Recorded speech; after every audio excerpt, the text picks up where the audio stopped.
Welcome to ரகுர் லாகுங்க. இன்றைக்கி நான் எங்கே போகிறேன் அப்படின்னு பார்த்தீங்கன்னா அரக்கோணம் தாங்க போகிறேன். அரக்கோணத்துலேருந்து நம்ம சோளிங்கர் போகணும். சோளிங்கர்லேருந்து ஒரு ஆர்கேபேட் வந்து கூப்பிட்டு போகிறேன் அப்படின்னாரு. அதனால் அப்படியே நான் ட்ரெயினில் போயிட்டே இருந்தேன்.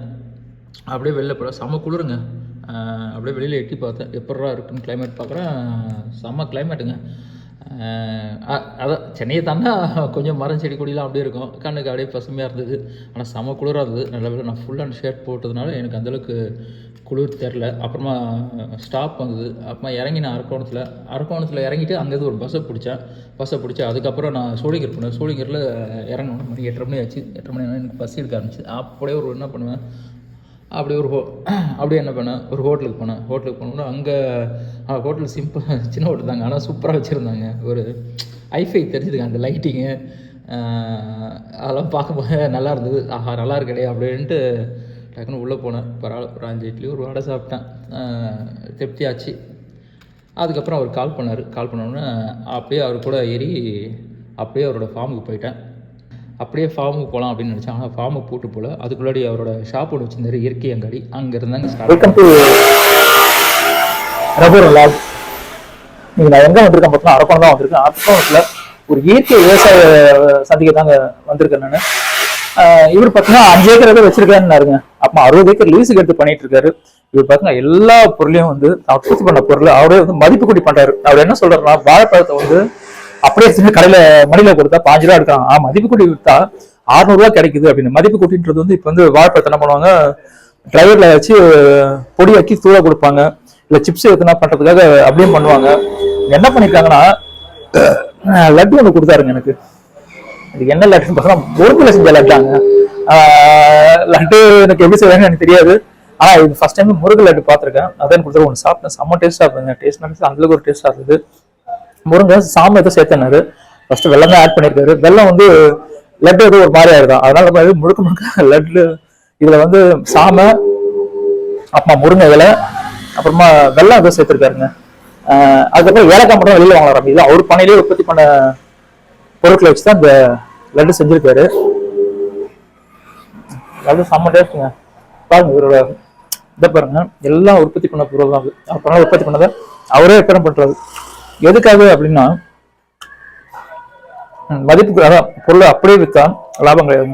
மதிப்பு கொடுத்து லாபம்ன்றதுனால தான் எண்ணெய் வச்சிருக்காரு, தேன் பண்ணிட்டு இருக்காரு. இதெல்லாம் வந்து வெளியே எங்கேயும் வாங்கறதுல அவர் பண்ணையிலே வந்து உற்பத்தி பண்ணி தான் பண்ணிட்டு இருக்காரு. இப்போ நான் அவரோட பண்ணைக்கு தான் போறேன். பாருங்க, சாமை, மத்தின, அப்புறமா இங்க வெள்ளங்கள் இருக்குது. நாட்டு சக்கரை இருக்கு. இது சர்டிஃபிகேட்லாம் வாங்கி வச்சிருக்காருங்க. அதுக்கான ஆர்கானிக் பண்றாரு அப்படின்றதுக்காக சர்டிஃபிகேட்லாம் வாங்கி வச்சிருக்காரு. முருங்கை வேல்யூவேஷன் ப்ராடக்ட் பண்றது கவர்மெண்ட்லாம் சர்டிஃபிகேட்லாம் வாங்கி வச்சிருக்காரு. அதாவது இப்போ நம்ம அவரோட பணக்கு தான் போறோம்.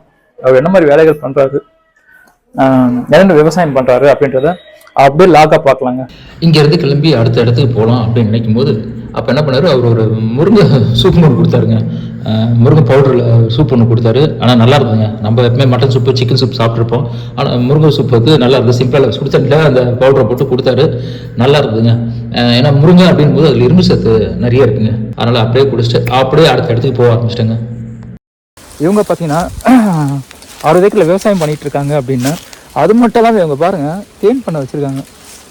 தேன்லாம் பார்த்தீங்கன்னா ஒவ்வொரு இடத்துலையும் எனக்கு தெரிஞ்சு கிலோ வந்து 1000 ரூபாங்க. ஆனால் இவர் என்ன சொல்றாரு, கிலோ வந்து 450 ரூபா இதை சொன்னார். 600 ரூபாவும் அதை 450 ரூபாய்க்கு கொடுக்குறேன் அப்படின்றாரு. என்ன காரணம் அப்படின்னு கேட்டிங்கன்னா, இவர் விற்கிற அந்த பொருட்களை வந்து அது இயற்கை பொருள் அப்படின்னால வந்து பணக்காரங்க தான் பயன்படுத்தணும் அப்படின்ட்டு இருக்காங்க. அதை உடைக்கணும். அதாவது இயற்கை பொருள் வந்து ஏழையும் சாப்பிட்ணும், நடுத்தர மக்களும் பணக்காரனும் சாப்பிட்ணுன்றதுக்காக தான் வந்து நான் குறைஞ்ச விலையில் கொடுக்குறேன். இதை 450 ரூபாய்க்கு நான் பிளான் பண்ணிகிட்டு இருக்கேன் அப்படின்னாரு. உண்மையிலேயே ஒரு நல்ல விஷயங்க. பாருங்கள், பாருங்கள், சூப்பராக வச்சுருக்கு. 300 தென்னி பிட்டு வச்சுருக்காருங்க. 6 டன் எடுக்கிறாரு வருஷத்துக்கு.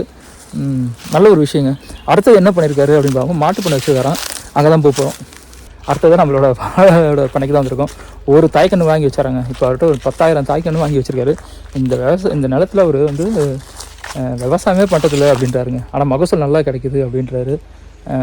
அது இல்லாமல் இங்கே விளைவிக்கிற அந்த வாழைப்பழத்தை வந்து அப்படியே கொடுத்தா வந்து 200 ரூபா கேட்குறாங்களாம். ஆனால் ஒரு மதிப்பு கூட்டி பண்ணுறதுனால 800 ரூபாய்க்கு விற்றுட்டு இருக்காங்க. நியூசிலாந்து கேஸ் எக்ஸ்போர்ட் பண்ணுறாங்க, பேசிகிட்டு இருக்காரு நியூசிலாந்துக்கு. மற்றபடி 4-5 கண்ட்ரிக்கும் வந்து இவர் பண்ணிகிட்ருக்காரு அப்படின்றாரு. அடுத்தது அவரோட மாட்டு பண்ணை இருக்குது அப்படின்றாரு. அவர் மாட்டு பண்ணையை போய் எப்படி பார்க்கலாங்க. Welcome to Raghu reactions. நான் சொல்லியிருந்தேன்ல இந்த அரக்கோணம் பக்கத்தில் ஃபார்முக்கு வந்திருக்கேன் அப்படின்ட்டு, அவரோட ஃபார்முக்கு தான் வந்திருக்கேன். இந்த ஃபார்மில் பாருங்கள் நாட்டு மாடு வச்சுருக்காங்க. முழுக்க வந்து வடநாட்டு மாடுகள் தான் வச்சுருக்காங்க. கிர்ரு, அப்புறமா சாகிவால், ஹோங்கோல் அப்படின்ட்டு மாட்டு பண்ணை வச்சுருக்காங்க. வேறு மெக அது என்ன சொல்கிறது, ஏற்கனவே சொன்ன மாதிரி தாங்க, ரொம்ப கம்மியாக இல்லை பால் கொடுக்குறாங்க. 1 லிட்டர் பால் 100 ரூபா தானேங்க நாட்டு மாட்டு பால். ஏன்னா இது இயற்கை தீவனம் தான் கொடுக்குறாங்க. மாடு செனப்பிடிக்கிறது கூட சரி இயற்கை மாதிரி தான் வச்சு பண்ணியிருக்காங்க. செம கூலிங்காக இருக்குங்க. இந்த மாதிரி சுச்சுவேஷன், இந்த மாதிரி கிளைமேட் இருக்கிறது எங்களுக்கு நோய்களும் வந்து வர்றது கிடையாதான். மாட்டு பண்ணை பார்த்தாச்சு. அடுத்தது கோழி பண்ணை இருக்குது. 60 ஏக்கரில் பெரிய ஃபார்முங்க இது. இந்த மாதிரிலாம் பார்க்கும்போது தான் அங்கே வாழ்க்கை இப்படி வாழணும்னு ஒரு ஆசையாக வருதுங்க. சூப்பராக இருக்குல்ல இடமே பாருங்கள். அடுத்ததான் நம்ம வந்திருக்க இடம் எங்கே அப்படின்னு பார்த்தீங்கன்னா அவங்களோட கோழி பண்ணி தான் வந்திருக்கோம். பாருங்கள், ஒரு ஏக்கரில் வந்து 1500 கோழி வச்சுருக்காங்க. முழுக்க நாட்டுக்கோழி தான் பண்ணிகிட்ருக்காங்க.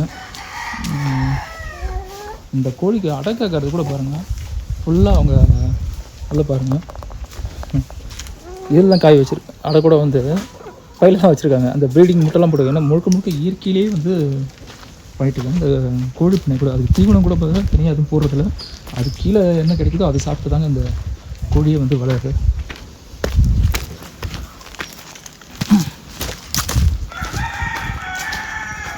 அந்தளவுக்கு இந்த பண்ணையை வந்து இயற்கையாக மெயின்டைன் பண்ணுறாங்க. பார்க்குறதுக்கே ரொம்ப நல்லாயிருக்கு. அடுத்த இடத்துக்கு போவோம் நம்ம.